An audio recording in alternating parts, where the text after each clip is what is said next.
الحمد لله رب العالمين الرحمن الرحيم مالك يوم الدين إياك نعبد وإياك نستعين اهدنا الصراط المستقيم صراط الذين أنعمت عليهم غير المغضوب عليهم ولا الضالين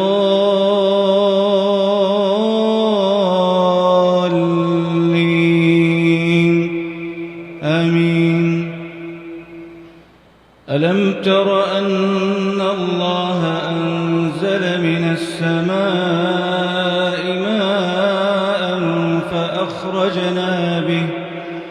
فأخرجنا به ثمرات مختلفا ألوانها ومن الجبال جدد بيض وحمر مختلف ألوانها وغرابيب سود ومن الناس والدواب والأنعام مختلف ألوانه كذلك إنما يخشى الله من عباده العلماء إن الله عزيز غفور. إن الذين يتلون كتاب الله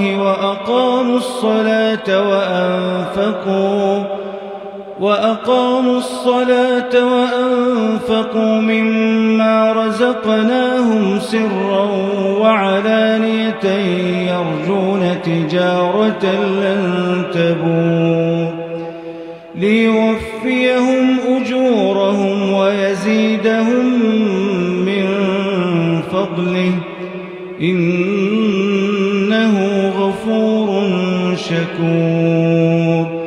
والذي أوحينا إليك من الكتاب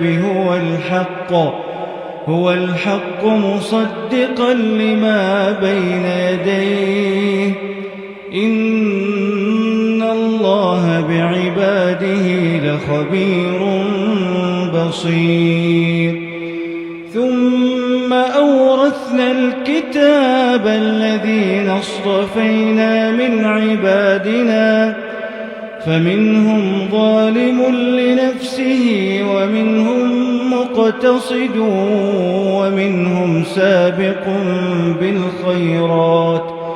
ومنهم سابق بالخيرات بإذن الله ذلك هو الفضل الكبير.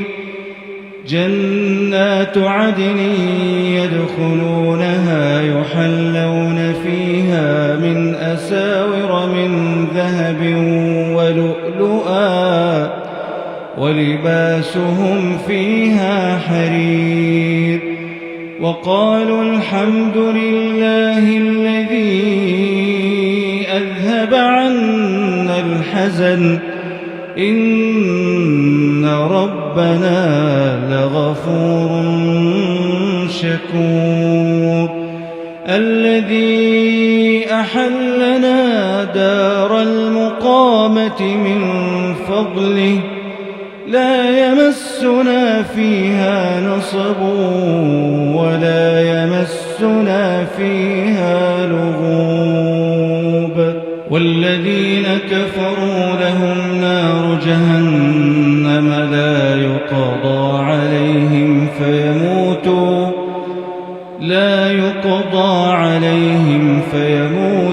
ولا يخفف عنهم من عذابها كذلك نجزي كل كفور.